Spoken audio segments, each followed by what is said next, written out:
Hello and welcome to Decorating Pages podcast. I am your host, Kim Wannop. How's it going? It's like middle of February here. It's a nice little break in February. Here's an interesting fact.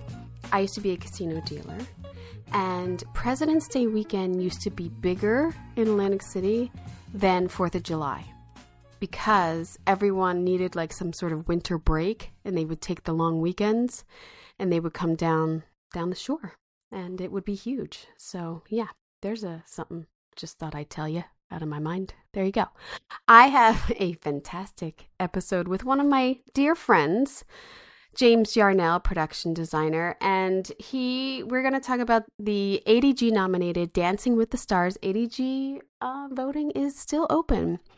And I mean, how he designs for the most important thing, the floor. The dance floor is the most important thing. We're going to get into that, and the Mirrorball and Wicked Week and all of that good stuff. So, speaking of ADG awards, will be live on YouTube in the press line of the ADG awards. So, if you are going to be there, please stop by, say hello. If you are just going to walk by, please give a wave. I'm going to have some mints. I think that's how I'm going to tempt people to come and talk. But I'm so excited because of all of the interviews that I've done. You know, a lot of these, I don't really meet the people. So I'm really happy to meet these designers and art directors and set decorators. So I'm really happy for that. And it will be live on YouTube. So if you go to your YouTube channel, your account, look up Decorating Pages, subscribe, and then I will have a live event coming up. And I believe you click on that somehow, and then it will remind you that this event is going live. So yeah, and then you can see me fuck up a lot. So that'll be cool. I think I know how to do it. It's going to be great. I hope my tripod doesn't fall over. It's going to be awesome. But I'm very excited to be there and just to congratulate everyone on a tremendous year of work. And as I was looking back, to let you know that while you're on the YouTube channel, you can check out all of the following interviews and the visuals. So I'm going back to last year. All of these are ADG nominated coming up, and we'll see who wins. But I have Rebecca Alway, set decorator from Andor. We have the Hacks team, Rob Tokars and Jennifer Lucart. We have the team from Mid-Century Modern, David Schlesinger from Severance, Julie Bergdorf from The Studio, Rosemary Brandenburg for Superman, Heidi Miller for Jimmy Kimmel, Beth Minkle for Superman, Kelly Von Wagner-Hogan for Wizards Beyond Waverly Place, Tamara DeVal for Frankenstein. We have the costume designer of Begonia, but you can totally check that out too. I mean, I still have all the visuals on there. Hannah Beechler and Monique Champagne for Sinners, Dylan Cole, Ben Proctor, Vanessa Cole for Avatar, Hamnet and Mickey 17, Fiona Crombie and Alice Felton, Slow Horses, Murderbot, Pluribus, this week's Dancing with the Stars, and next week's Death by Lightning. So I don't know, what did I just name, like 15 interviews you can check out to see visuals.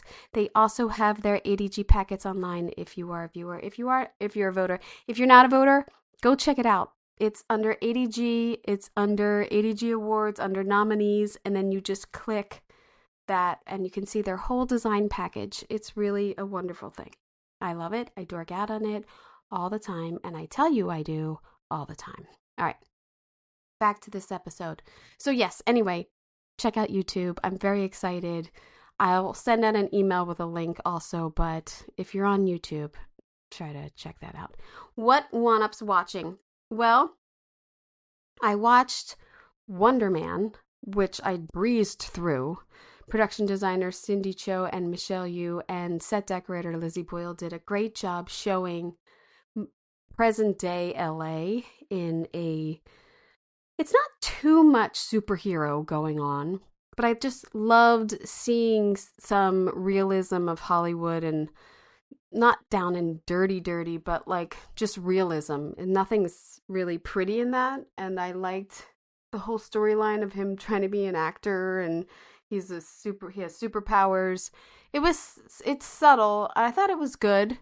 Ben Kingsley is always amazing, so I would check that out. It's on Hulu. I will hopefully, I think I'm talking to them soon, and then that would be out end of March.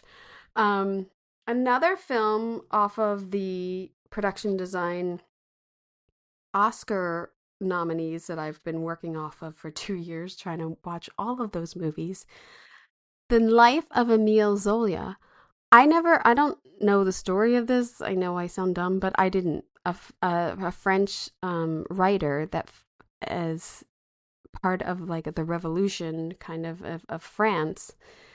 And he was friends with Cézanne, and there was this scandal about an officer in the military who was wrongly accused, and he helps him through his writing get him freed.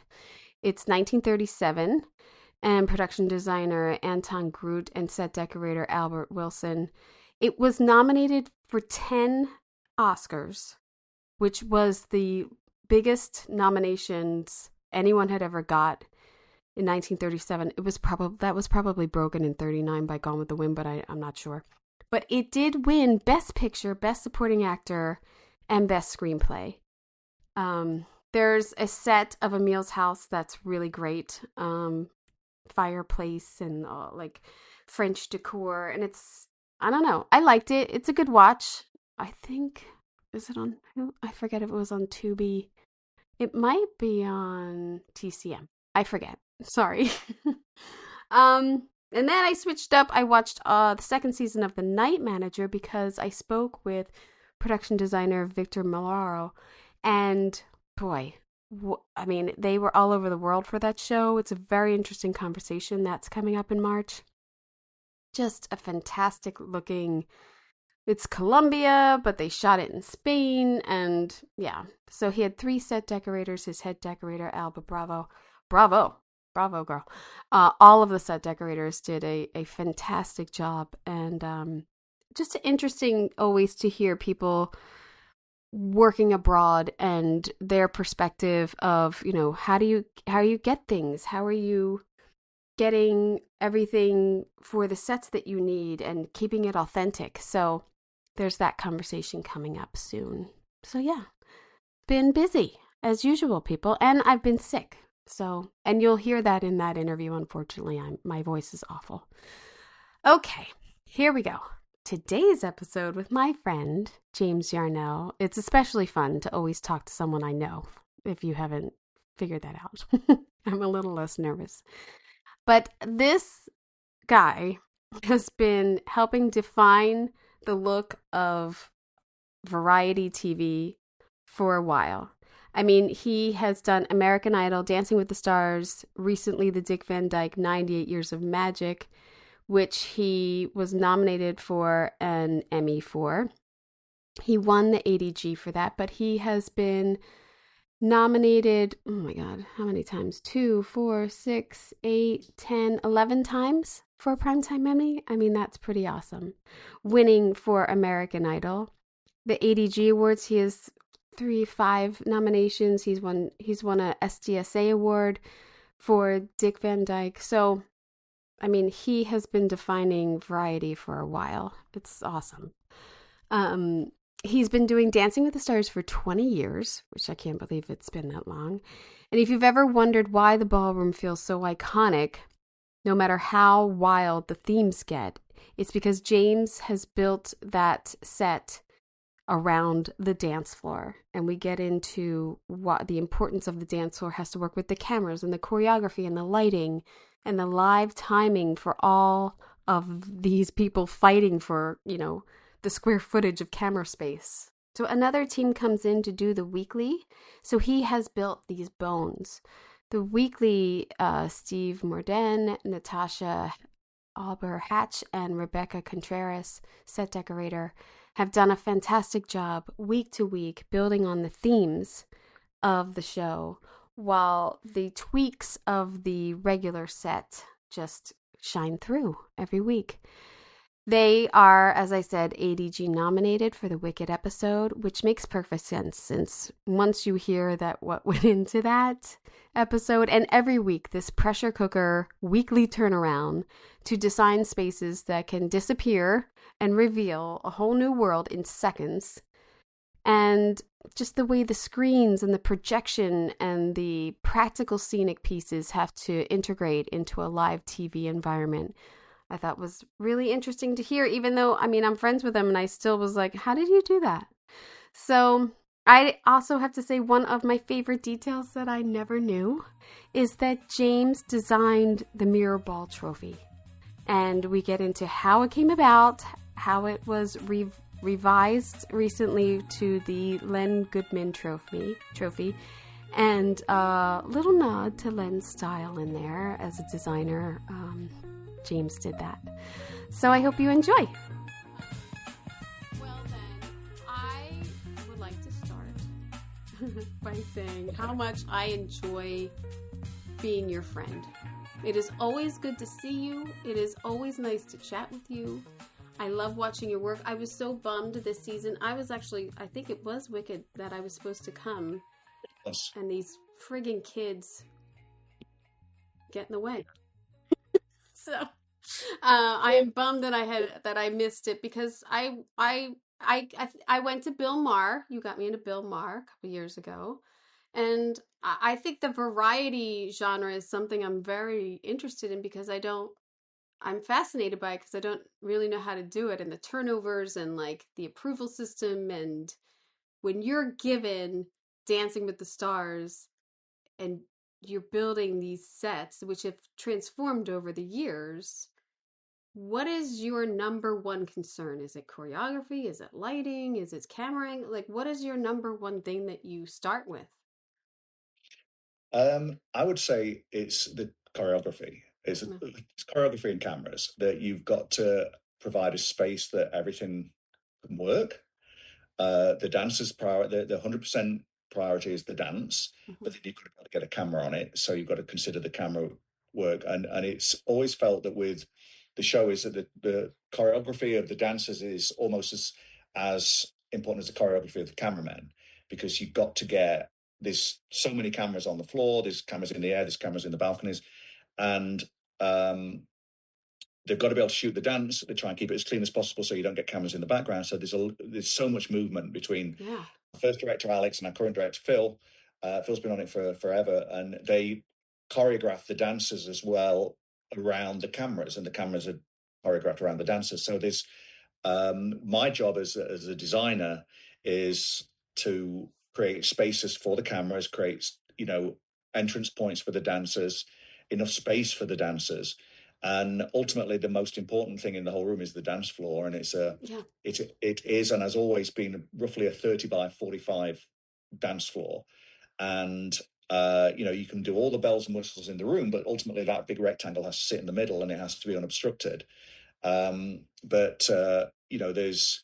the dance floor has the projection, overhead projection on it. It's got the lighting that has to be involved, but ultimately we start with the dance floor. Way back 20 years ago when the show started in 2005, it was the same thing, that you start with the dance floor and everything around it was built as decoration. And over the years, it grew and grew and grew and grew. And now it's, if you look back to what season one was, all the way up to now, which is season 34, the set has grown incredibly. And it's become more and more elaborate, but it all sits focused around that 30 by 45 dance floor and the judge's desk next to it. And there's certain elements that you have to do, for the style of. If you look at the set over the years, it was very deco to begin with. Then it became even more deco, and then it became kind of quite futuristic, where it was a lot of LED screens and light boxes, and it wasn't. There was a lot of the detail went away. Then the deco kind of came back, and so it's maintained like this a consistency to a degree. But if you look, there are some differences from, every kind of 5 or 6 or 7 seasons it changed. but ultimately it comes back to that thing that there's the familiarity, not only for the practical use of the dancers and the judges, but there is the familiarity that when you look at Dance with the Stars, you, for the most part, know, there's the big rectangular dance floor and the judge's desk to the left. Right. And ultimately behind that is the stairs that lead to where the band used to be. The band is now in the room. There's a proscenium there for, as you see in a lot of these images, there's a proscenium with a stage at the top, like such as that. So this is it. I mean, this is a familiar. This shot of Dance with the Stars has been there from episode 1, where you have the dance floor, the stage at the back. You can see the judges. The judges down at the bottom at their desk, and the audience around it. And although it's changed, it is, in its design and its style, and it's become more and more and more technically advanced between the LED screens, and the lighting is way more than we used to have, and the floor projection is way more than we used to have. So it's grown in its complexity, but ultimately it's this very basic rectangular dance floor, judge's desk, and audience around it. Did you have to audition flooring with the choreographers when you first started? Or even now, like if it changes, like if the if the flooring changes season to season, do you have Flooring has always been the same, and we've done like if you look at the area on the upstage of this, where there's the black shiny, that is just kind of decking with like a laminate on it. Yeah. And they dance up there. But ultimately, the dance floor itself has always been the same sprung dance floor. It's a hardwood, it's a true dance floor. We put it in every season, plank by plank, and it's a sprung dance floor, and it has always been the same. And we've looked at using various different colors to kind of take the projection more, or we've looked at, sometimes we've covered it with, like, for a theme week, it went black once, these things like that. But ultimately, when we've spoke with the dancers, they say that ballroom dancing has taken place on a hardwood floor for hundreds of years for a reason. Right. It's the best thing to do it. And that they can start, a lot of choreography starts either on the area upstage, or it can start in the audience, or it can start on the desk, and it can start in multiple places, but ultimately it ends up on the dance floor, because for the comfort of the dancers, it is a sprung dance floor is what they have to, not just for the comfort, but it's like, they don't want to be kind of clunking on concrete or Right. Or slipping. I think too, like slipping, like if you have a gloss on it or something, like you really have to be careful. Yeah, we've done outside stages before. We used to do like a finale at the Grove or something like that, and we've had, and you build the floor as best as you can, but then it's outside, so you get condensation on it, and it becomes incredibly slippy, and it was like an ice rink. That's been problematic in the past, but obviously inside it's controlled. But there was one thing a couple of years ago that there was someone approached us and asked us to do a different dance floor that something about it. I'd like some kind of like pressure points in it, that it could kind of register where your dance was, and there was a vibration went through the floor, so you could kind of feel where you were moving. And it was this whole like super super super high end dance floor that they wanted us to use. And the dancer said, no, we just want a dance floor. We want this dance floor. That's the dance floor. Yeah. And so it has always been. It works. Don't change it. It works. That's it. It's and like I say, I remember distinctly one of the pro dancers saying, "This is what we've had for hundreds of years for a reason. This was what works." And so again, it goes back to what I was saying at the beginning, that the set is this very basic thing. It's the most important thing more than anything else. Even through COVID, there was no audience, so the most important thing is the dance floor and the desk. Yeah. And as long as you've got that, you can make the show. Everything else is an enhancement, like the theme weeks and stuff. But this. Do you know what, in the beginning of the season, do you know what your themes will be for the There's quite often it's laid out as it's worked out beforehand, and such as something like Wicked, they obviously kind of have to get approval from the movie company and stuff, so it was all planned ahead of time. But going into the season, there is a rundown of the 10 weeks of the season coming up as to what is each week. And typically, such as Wicked was a great one, because there's a lot of material that you can use for Wicked. There's also quite often, we're on ABC, there's quite often a Disney week. I don't know if it's every season, but it's most seasons there's a Disney week. Again, a lot of stuff that you material. And but then there's other weeks that are more less kind of prop heavy, and they have the week where they have the kind of like most memorable year, things like that, and so there's still a theme to it. Or we had TikTok week and this season, and then last season we had the 500th episode. This season we had the 20th anniversary. So we know what the themes are, but ahead of time we know that what themes are going to be incredible. Halloween, right, right. Dressing heavy, and there's certain ones that just don't need any dressing whatsoever. So the theme week does determine how heavy the art department. Now, whether it's a redo of the main set or just tweaking it, do those influence you of like, oh, let's do this little cutout over here because I really think in Halloween week this will, or I think not. There is not necessarily, because I think that by the time we are told, I work as a production designer on the show. Steve Morden is my art director, and we work with the set. When it gets to the week to week, the art director is Natasha and her set decorator Rebecca. They focus on the week to week dressing of the theme weeks. So while we kind of collaborate together and we talk to each other about what the needs are for each department, by the time the theme weeks are being spoke about and discussed and planned, the set is for the most part either in or doing it. So having been on this, I mean, like I say, it was 20 years since I started on it, and I kind of know what things to put in the set that can be accessible or that can be helpful to either cameras or to lighting or to stage management or to the getting in and out props and set deck. right. So the set doesn't really change. The physical ballroom doesn't change that much from one week to the next. There is times in the show's past that we have gone outside for the finale, so there is a big change in the middle of the season. Or one year we did an acoustic week where we took the dance floor out and put a circular raised floor in the middle. But those kind of don't really happen as much anymore. But the themed ones, we kind of create the ballroom to accommodate what's coming. Yeah. And then Natasha and Rebecca create the looks for week to week within that space that's provided. And there might be certain times that we take the desk out, or we lose the Mirrorball, or we do certain things like that, just to kind of. But it's usually we give them the framework of the ballroom, and they enhance that on a theme by theme basis. Which is hard. I mean, I don't know how much time they have between setups and propping this and dressing it and whatever, but it's a live show. So it's a live show. So it's a lot of work. It's a lot of work, and it's a very intense work, because it is a live show. So there is, the show now airs on Tuesdays, and there's not Tuesday's coming. Yeah. So at least you get a week.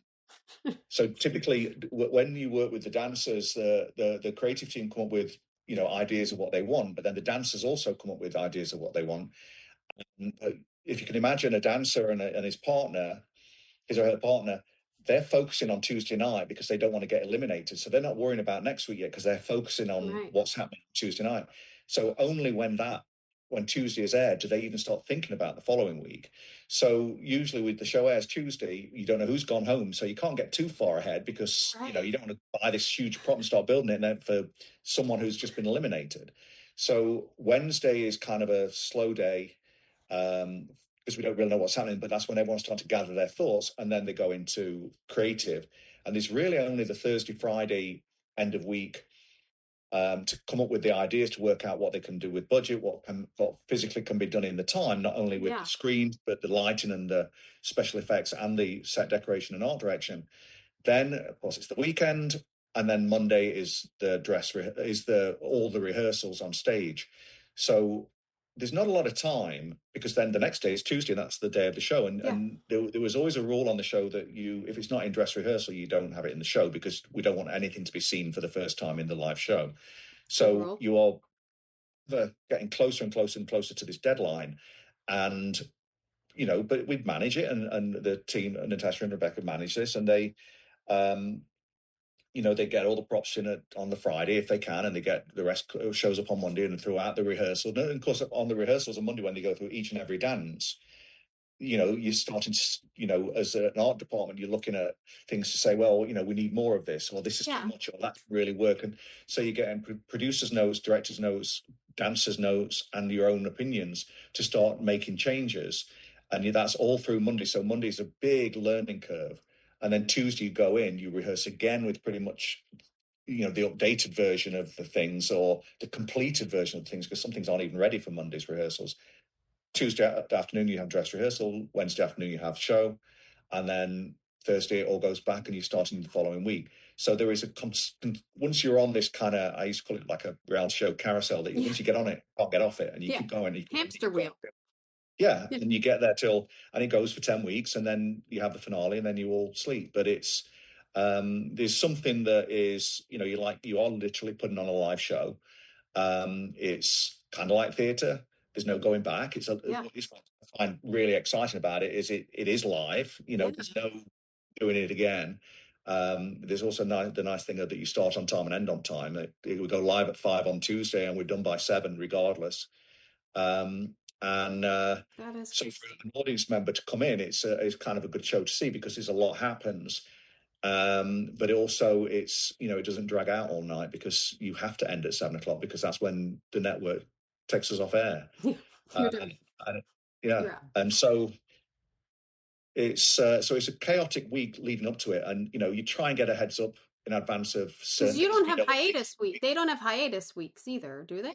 No. It's literally from once you go, and you go for 10 weeks. And this season we did a holiday episode, which they recorded the week after. So this one was a kind of it aired the week after. There was a holiday episode that aired the week after Thanksgiving, but that was shot in the middle of the season. So you had a live show on Tuesday, then you had a pre-recorded show on the Sunday, and then you had another live show on Tuesday. So it's a lot, and it's very chaotic, and we don't have a large team in the art department, but it's large enough we kind of manage.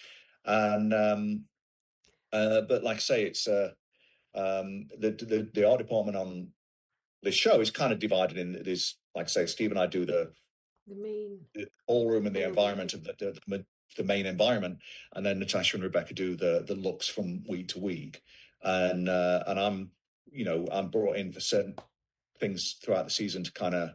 I'm there at the end to bring the trophy in. Yeah, the trophy that you have right next to you is fantastic. It is. Exactly. The Mirrorball trophy was amazing. Len Goodman Mirrorball Trophy. Yeah.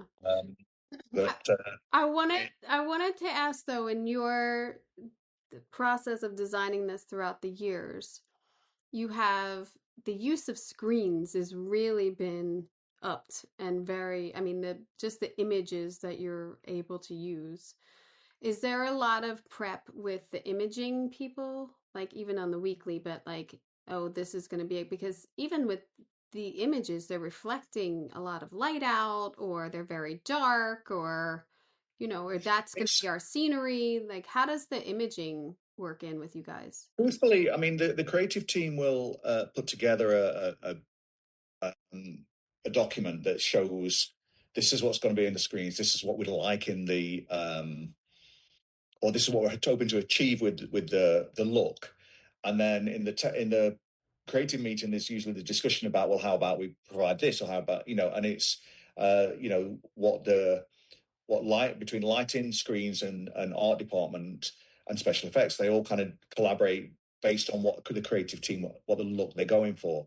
So you do kind of sometimes know ahead of time what the screens look like, but almost the screens are kind of left to their own thing, because you're absolutely right. In the early seasons, there was very, very little projection. And then as it went on, we kind of got a bit more, and then we got a bit more, and now we have a massive, and it's I kind of prefer hard scenery, where it's real scenery that's built and designed and that you can walk around. But you can't deny that the what you can create from this huge LED screen. I mean, you look at this, and the pink flowers are all. This is a true set. That's in the screen. Yeah, it's just, it makes such a difference between and the difference is, because it's a live show. Obviously, the obvious difference is you press a button and it's there. You're not wheeling in all this stuff. We do that. There is all these props and things. There's foreground pieces that are being dressed in. For heat and lighting. There's a light post in this one, and I mean, it's certain things that are these are scenic elements that come on and off stage, so they can kind of come and go. They're automated, but there is a couple of years back we built the skybox, which is where the co-host Juliana, she goes up there, she lives up there. The dancers who aren't dancing are kind of hanging out with her, and then when the couple have danced, they go up to her and they chat, and then they get the judges' scores. And when we used to have a skybox years ago in the balcony, and the balconies are quite high, and so it's a long staircase going up, and we used to get complaints from the network that they were saying this was like dead time watching this, tired couple who've just done this dance. Track up the steps. So they said they wanted to create the skybox, and they wanted it elevated because the skybox lives right behind where the cameras are. So you didn't want the skybox to be there and have all the cameramen behind it. So we elevated it so that you could see over the cameras and you get a good shot of the ballroom. But it was also, again, we can't go too high because we don't want too many stairs. But what we did when we found the middle ground was it's about 7 feet off the ground. So there weren't too many stairs getting up to it. But what it created was what we call the garage. And underneath this thing is now this box, this empty box that originally was going to be for storage. But if you go back to the one that shows the bedroom, that was the one with that one. So this is the garage. So what it ended up providing us is a place to build a set. So we can dress this set. We can put it in. We put the walls in. It's low, which is you can see the low ceiling. Yeah. And then directly above that is the skybox and Julianne and all the gang and all the cameras. But this allows us to create a set, and it has gates on the front, and we close the gates, and it's gone, and you can do the whole dance floor, and you can show the whole dance floor. They can do a full 360, which happens quite a lot, and you see the gates just look like a piece of scenery. But then when it comes to it, you open the gates, and there's a set in it, and can be used multiple times during the show because when those gates are closed, people can be behind it, kind of moving things in and out. Yeah. This was pretty elaborate, so it was the only thing in there for that episode. But on various occasions, we can swap it out. It's a great like punch of color, like packed with dressing, and conveys the scene of Glinda's room and everything. It's cute. It's really good. It can create a vignette, and Natasha and Rebecca did a really nice job of this, and it's a great to kind of have this vignette because it would be really quite hard to get this out onto the dance floor during a commercial break. Now we also do that as well, but what's nice about this is we'll shoot this. They can start in here, but then they can then just run out and they're on the dance floor. So you turn the camera and you're in the room again. So this is a good place to start or end or both. I like the mirrored ceiling too. Yeah, I mean it's that kind of thing because it's so low. And again, we had that. It was that kind of thing before that they saw this as cool, make it higher, and we're like, well, now we're fighting the steps that go up to it. So do you want the long staircase again, or do you want the low ceiling?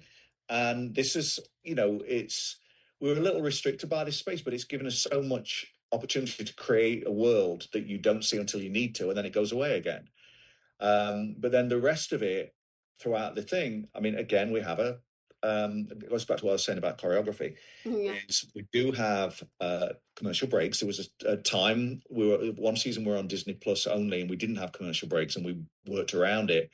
But I guess the packages were longer, and there was a lot of tight shots on the host in the corner of the room while things were happening. But typically in a commercial break, they'll dance, they'll get their scores, and then we go to commercial. And in that commercial, it's this choreography again. We've got a great stage management team. We have got to get everything off from that dance and the next lot in and set up, and sometimes it's 3-4 minutes. Well, it's always 3 or 4 minutes, but and then that's all ready to go. And then we come back from commercial, and now we're ready for the next dance. And so it's pretty exciting, and it's a fun thing for people. Tom Bergeron used to call it the show within the show. That when the audience were there, they're not thinking about it. They watch the show on TV. It didn't occur to them that this is happening. But then suddenly there's all this chaos of things happening. And then, and it was always a fun. I love it that you're running in all this scenery and props and lighting, and you're trying to get a load of stuff out, you're trying to get a load in, and then the guy's saying 30 seconds, 20, and it's keep going, right down to 10 seconds, and you're all clear, and we come back, and it's just like, okay, we made it. So but it's in your design, are you designing spaces between but that's audience. So where are they taking stuff out? The diagonal opposite in the downstage corner. Around here to the very right of the screen, in that corner is what we call the tunnel. and that's why the skybox, the old skybox, was high, because the balcony was lifted high enough up that we could get things in and out of there, so we could get scenery in. And so that balcony goes all the way around in a big horseshoe, but there is a gap under it, and it's 11 feet high. It's 11-foot clearance, which the balcony kind of had to be, because this is raked audience down on the floor, and so you've got to get the audience raked. Because if sitting in this thing, it's really tight. If you're sitting there, if you're on the same level as the person in front of you, you're just looking at the back of their head. So there was a raked audience, then there was enough room for clearance, and then the balcony, and then another balcony above it. But this balcony on the right is 11 feet off the ground. Yes. And so there was an 11-foot clearance in that corner, what we should call the tunnel, and it leads to the elephant door on the north side of the studio. And there is a ramp, and we wheel in a car, or we wheel in scenery or props or whatever it takes, and you wheel it in. You have it standing by in the tunnel, and then they go to commercial. We pull the curtain back, take everything in, pull everything else out, close the curtain, good to go. And do you throw in like a ramp design here so that they can get stuff off of the stages? We've had that before, where we've had to either ramp up to the stairs. There's different things over the years that we've needed to do that. Up on this upstage area, there is the big LED screen at the back that says Wicked Night does split. It's on a track, so that breaks in half. And so sometimes we use that as an entrance. When we got Tom back for the 20th anniversary episode, and we split the screen and Tom walks through it. But behind that is some stories, not a whole hell of a lot. But there are the two curved staircases that on some of the pictures you see that the curved staircases are in, they're used. There you go. So they're used for the entrance, for certain numbers they use them, and for choreography or for decoration. But also at the top of the show, the cast walk down the stairs as they reveal the cast at the opening. The cast walk down those two stairs. The stairs then go behind the screen. They break away, the screen splits, and they live behind it. So throughout the rehearsals of the show, we work out what needs to live upstairs that can be brought onto that stage, and what needs to come through the tunnel at the other end. Wow. And then certain things are flown in and out, and things like that. But something might live in the air, fly in, we'd use it for a number, and then we'd either fly it back out again, or drop it and take it out. But there's not a lot of fly space, because the studio is 37 feet high, and the set pretty much goes all the way to the grid. And although we have a proscenium that we can hide certain things behind, it's a very, very tight space that we're always fighting what can go where. That you don't. The reason we've actually moved the band always lived on this raised area. There used to be a band pit up there, right? And then that it was becoming a problem that the band was always there, and certain numbers you don't want the band, so then the band are just sitting there waiting in the background. So there was a thing about splitting the band so they can move into the wing, but they can only go so far before they run out of space. Right. So you're the audience. So now, and maybe on the high wide shot you can see it, but the band, you can't really see. Yeah, so the band are down here now. They're in. I moved the proscenium further upstage and brought the band on this side, and they live there. And like in this, they can just completely go into darkness, and you don't see them, but you feature them when you need to. And what that did, it gave us more room upstage to bring in elements, and we put a turntable on the what we call the walkway, which is the black shiny area upstage center, just underneath the LED screen. So there's now a big turntable in there, and we do choreography up there, but ultimately the show is about the dance floor. So although we want to be able to have the ability to do things up there, ultimately that tends to be where people use it for entrances, is where people start their choreography, and then they come down to the dance floor. And the work of the designer and the work of the art department is to kind of enhance the look. It's not to kind of inhibit it. So, we can make all this look very nice up there, but you've got to ultimately the dance floor clear so they can do the choreography that they need. And they do tend to, it's not a big dance floor. They do use pretty much every corner of it. Yeah. So you see down here, there's at the bottom, there's a row of there's flowers on the front of the judge's desk, and occasionally there's elements on the dance floor, but they don't really impede too much of the floor, because ultimately it's got to like this was all the tulips. To sit with all these tulips, and it was all the way around the dance floor, and it's an impressive grand scale look. but you also have to, make sure that the choreographer aren't saying, well, hang on, Yeah, you're taking away my real estate. you've taken 4 feet on each side. Yeah. So there is that kind of work with that. And also you've got to get a cameraman in. And even on the night we were there, the head of security was saying, how do I get across there if something happens? And it's, so there's That's your job, dude. I got enough to do. yeah, I can't think about you. it's, it is it's a collaboration between a lot of, Yeah. people, even like the Mirrorball. We put the Mirrorball in and but the Mirrorball is a huge iconic part of the show. Yeah. We put that in, but a Mirrorball is not very, it is reflective in itself, but it doesn't emit a lot of light. The only way it lights is when you hit it, yeah, and the light goes elsewhere. So it always becomes this dark thing. So this was something we had to get with Noah, the lighting designer, to work with him as to, well, how do we give it life without it being just this dark ball that puts light elsewhere? So we worked on, I came up with this idea of putting the lights in it that kind of matches. It's very similar in its layout to the Reunion Tower in Dallas, where it has the yeah. Oh, lights. it all comes back to Dallas. Well, it's back to Dallas.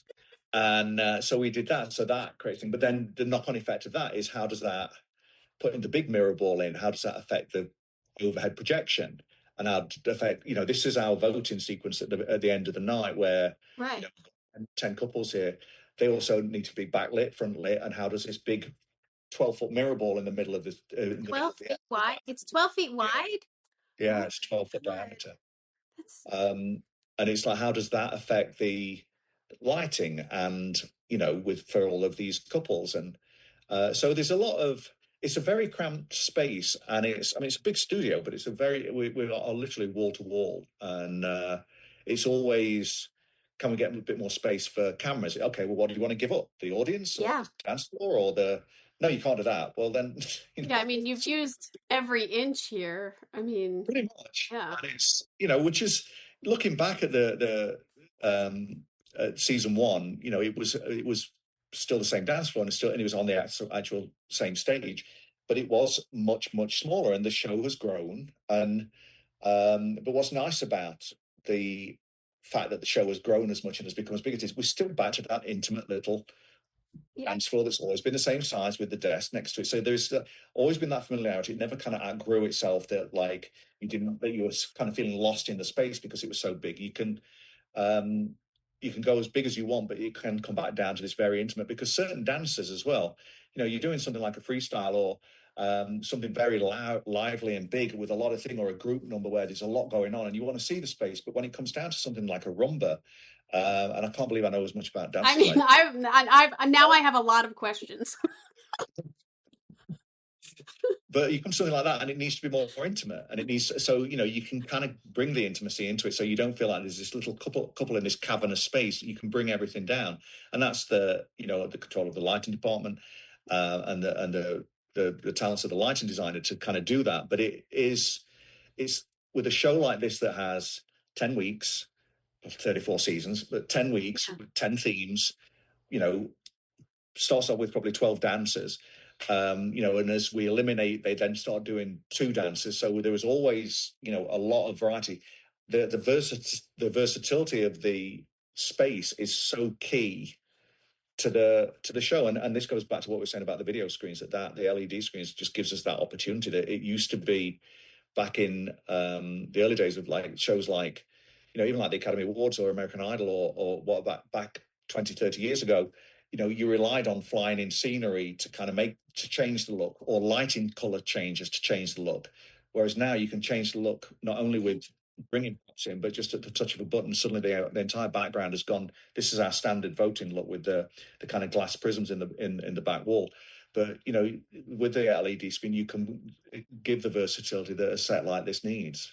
But I also think that there is, and I think it's a lot with the camera work, obviously, but when they start out dancing, it's intimate. They get these intimate moments with the dancers, which is so important too. And as a viewer, you're like, oh my God, look at them I don't know the name of the dance, but like, oh, that's like really special. And like, look at them, like, all right, now they're jamming out. So you give them those opportunities in these spaces you've created, and then we It's with the vignettes and stuff too. But It's really incredible how much versatility they have on this set to do the themes and to do, all of their dances and everything. It's great. I think it has to look like Dance with the Stars, regardless of if you turn it on, you need to know it's Dance with the Stars. So there is a familiarity of the ballroom, and the ballroom has to have its own identity and its own look. And like I say, at the moment, it's very deco, which is appropriate. It's like Hollywood, and it's the Hollywood glamour of the show. And so the ballroom has its own identity, but then you need it to be, if you need it to be a spotlight and everything goes away, then this can do that. If you need to bring in a world like the all the flowers, or if you do the little vignette, it's nice to be able to make those changes. And it's part of it is the discussions with the choreographer, the creative team, the director, to work out how best to feature that. And there was part of the thing, like such as the band, we kind of came up with a solution that the band is there when you need them and you want to see them and you want to feature them, but there are times that you don't. So you don't want to see them sitting there, eating sandwiches kind of between songs. So you want them able to go away. And that is partially due to the lighting, it's partially due to the current placement, and the camera shots. So it's trying to find different ways to make the show change from dance to dance to, or week to week, theme to theme, but it still needs to look like Dancing with the Stars. You want to turn it on and it's Dancing with the Stars. And I think that there is that familiarity that you go back to the voting sequence, or you go back to the shot of the judges or the host, and the host stands there with the contestant next to him, talking to the judges, and it's all very familiar because that's how it's always been. If you went right back to season 1, episode 1, there is still the shot of the judges with their paddles and the host standing next to them discussing, and it's how big you can go, as big as you want, you can go as elaborate as you want. It can be all varieties of music, dance, costume, which is a huge thing. Oh, yeah. And then it comes back to the host, the couple, and the 3 or sometimes 4 judges. And it goes back to that familiarity that people know of Dancing with the Stars. It's never really broken away from what it's always been. And it's, there's that thing of if it's not broke, Yeah, yeah. I do like that they haven't gone to like digital paddles. Thank God. You know what I mean? There's something that goes very, that's very kind of endearing about it, that it's still that very much kind of, you're just sitting there with the paddles under the desk, and there's something very low tech about that. But that's the kind of art of the show. And even down to this, this trophy. I mean, the trophy's kind of changed a bit over the original one is that one behind me. This is the current one. But this hokey trophy that was kind of almost like a joke. But it's it's become this kind of iconic thing. It's a big deal, and it's the Mirrorball Trophy. And there's sometimes we've had a footballer win, and they've admitted that when people talk to them, they ask more about the Mirrorball Trophy than the Super Bowl trophy. It's kind of but that's like, the nice thing I feel about Dancing with the Stars, and my involvement started 20 years ago, and I've always been very, very proud of it, despite the fact that it's like a hokey ballroom dancing show. It's so popular. I mean, I think my parents have watched it since like day one, but people love it, and it's just I've always been proud of it. But what I like about it, and I feel it kind of lost a little bit for a while, but it kind of gained it back, is it's always had this heart. And this last season, when we had the 20th anniversary, there's been kind of, there was changes made over the years. And, obviously Tom was taken off the show, and then Tyra was in, and then Alfonso's on now, who does a great job. But there was always this kind of feeling that, like, I felt Tom and I've known Tom for a long time because I've worked with him on Hollywood Squares before Dancing with the Stars. But, to me, Tom was really important to the show. And then at the 20th anniversary, they brought him back in. And he'd not been on the show for something like 6 years at that point, or more even. And they brought him back in as a guest judge for the 20th anniversary show. And it was really, it was a big emotional thing. We were all there they had a load of people who used to work on the show, and a load of... Oh, that's great. It was all in the audience, and we had a big party afterwards. But like, to have Tom back and to come in, and for him to be there, it felt like a full circle, that that the show and Tom had kind of made friends again, Yeah. was okay because it wasn't this kind of like, what happened to Tom? Yeah. Where'd Tom go? So it was. I think it was just great to have everybody back because the show has this family to it that over the years, there's not many of us that were there on episode 1, but there's some of us. And Conrad Green, the executive producer who's on now, was on for the first, I think, 10 years, and then he was gone, and then he's been back for the last 4.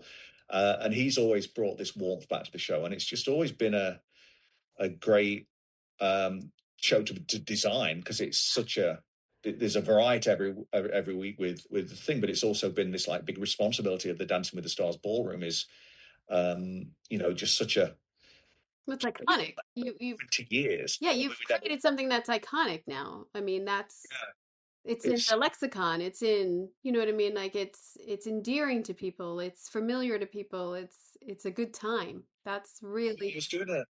I was doing some show in Tucson, and I had to go into this trophy shop for something, and a trophy probably, and I went in, and they had a Mirrorball trophy, like a cheap, really bad copy of the Mirrorball trophy, and it was just like quite comical that I think, well, that's a copy. The idea of a Mirrorball on a stick is suddenly a thing because of Dancing with the Stars and because of this, and it's. Did you design the trophy? Yeah. You did. Yeah. Oh my God. Yeah. See, that's incredible. That's incredible. Well, I mean, the first one I designed was a real simple one. And I kind of told this story many times, but the first one was. Look at that. This is the original. What do you have, a light on yourself? How come it's sparkling so much? But this is the original one is. Oh my God. Yeah. This was part of a lamp, Lamps Plus. And a genie lamp? Was it a genie lamp from Lamps Plus? It was a tall lamp. Yeah. And I unscrewed the kind of rod down the middle of it, and there was all these different pieces, and I moved the pieces around until I found what I thought. Again, this is season 1. We didn't think the show was going to go past season, so it was just we need something to give them on the last day, and that became that, and then that became the trophy that we had for years and years and years, and it was pretty basic, but it was kind of hokey, and I remember taking it in the studio the first time, and I don't know who was in the final at that point, but it was season 1, and someone said, "Is that it? Is that what we win?" And it was like, sorry. Yeah, it is. Yeah, that's it. And people want it. People want to get it. Want it, and then people really wanted it. And then, of course, then Len Goodman, who was our head judge for all those years, it was great. We lost Len about 3 years ago. And so I said to Conrad, the executive producer, and I were talking, and I said, I feel that we should either name the ballroom, the Len Goodman Ballroom, so we could say at the top of the show, live from the Len Goodman Ballroom, or we named the trophy. And Conrad really liked the idea of naming the trophy after him. And we said, well, in that case, we should redesign the trophy do a new version as the Len Goodman Trophy. And then Conrad spoke to Len's widow, he spoke to ABC, BBC, and they all liked the idea. So that was when we got with this one, and that was the new design for the trophy, which is really stepped up your game there.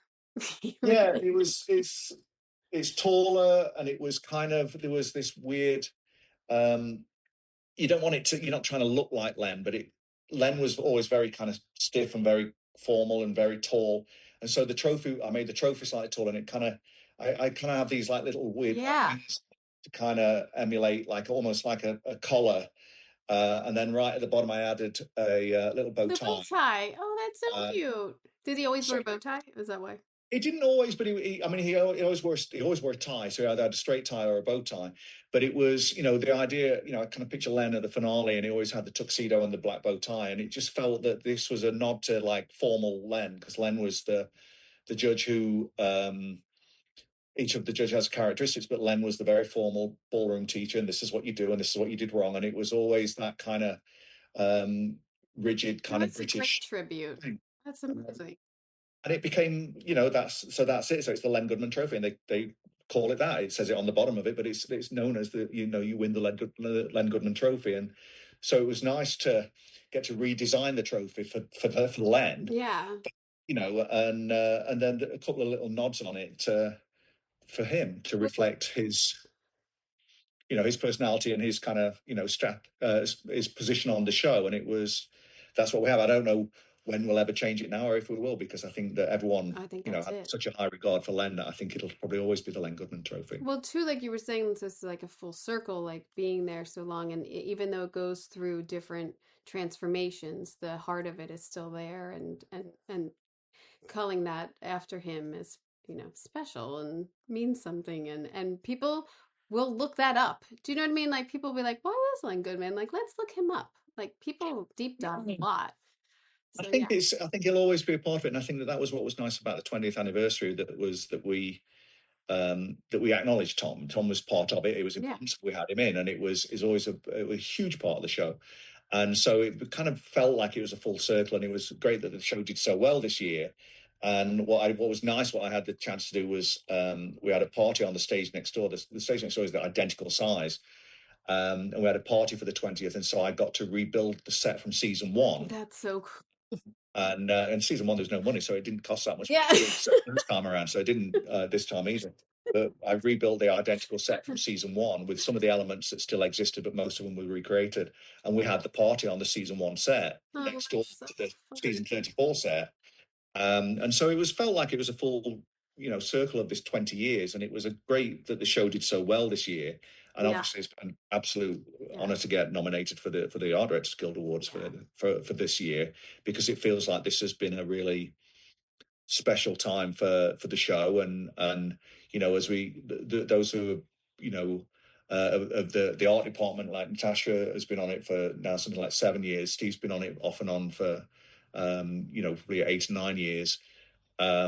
Rebecca's been on it for 3 or 4. So we've all got an investment in the show, and we all have a history to the show, all of varying degrees. But it means a lot. I think that it is a job, but it's something that we're all very passionate about, and we all have a lot of um, affection towards. yeah. And so not only do we want to do what's best for the show and what we feel is best for the look of the show, it's just great to get some sort of recognition from Yeah.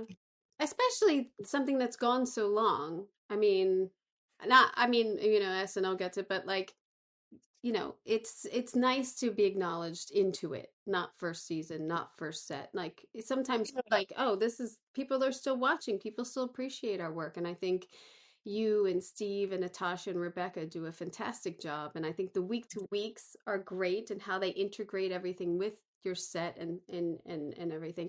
The Wicked stuff is great. I mean, I think they got to use such great colors, and really bring out parts of the film. And the tulips I thought was so like pretty, just so pretty. I can't imagine like dancing among like, all the flowers and everything. I think it's great concepts that they give to the choreographers weekly, and it's really, really a strong team you guys have there. Thank you. Yeah. Yeah, it Yeah. really feels good, and it was.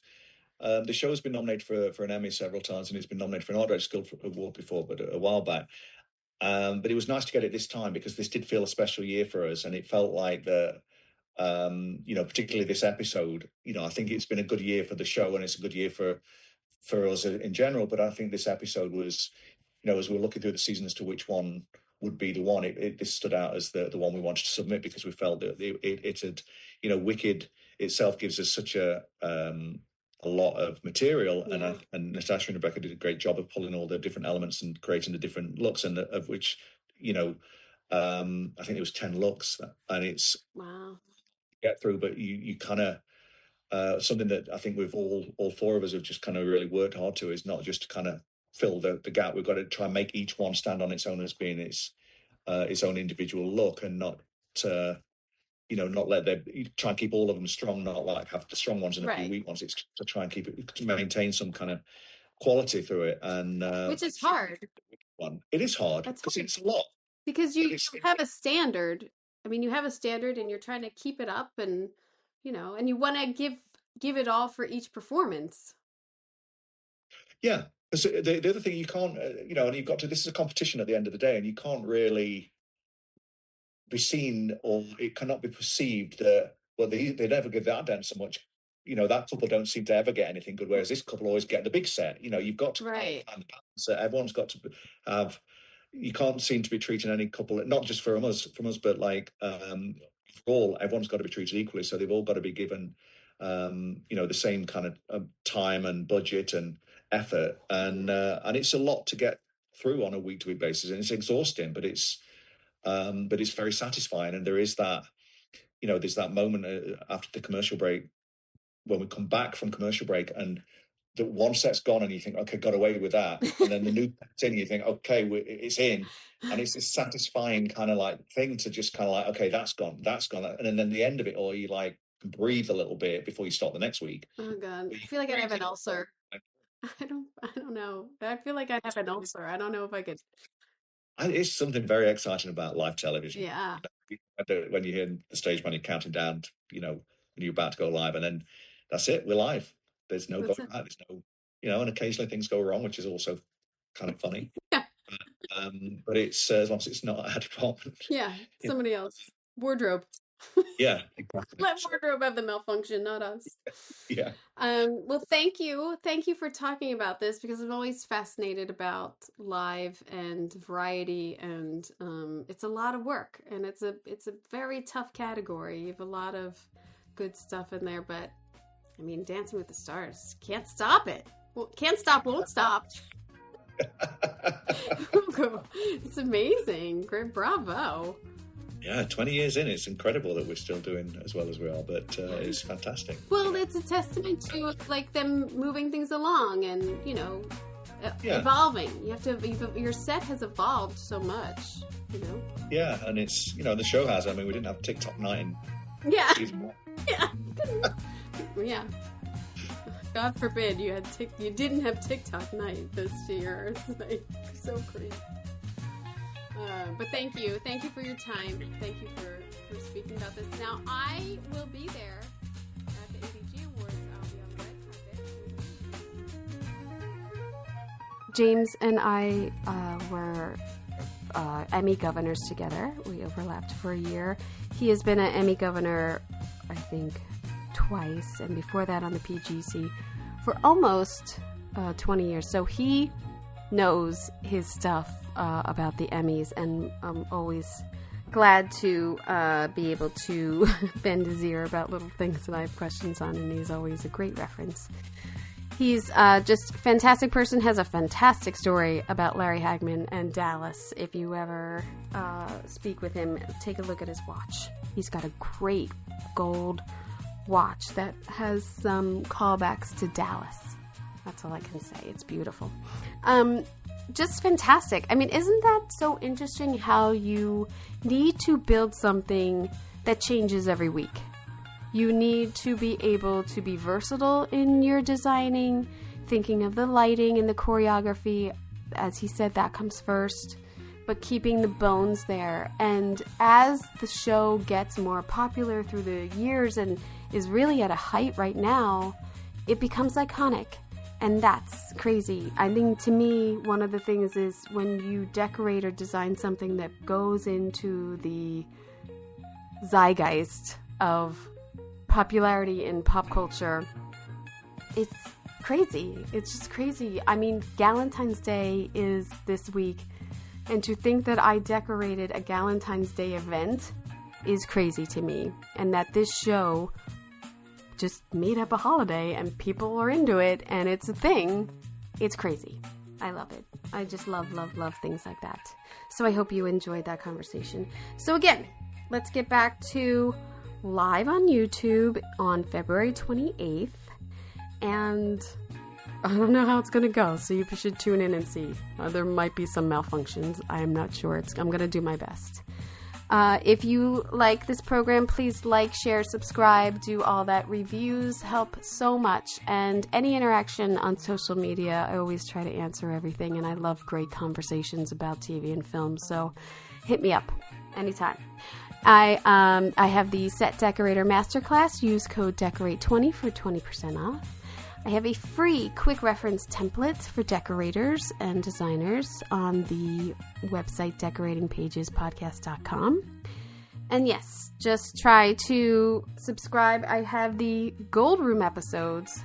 If you want to know how to get from college to a call sheet, I just released that episode on Patreon and Apple Apple Podcast as the paid subscription. People are enjoying that. So yes, check it out. I hope you got an earful. I'm Kim Wannop for Decorating Pages.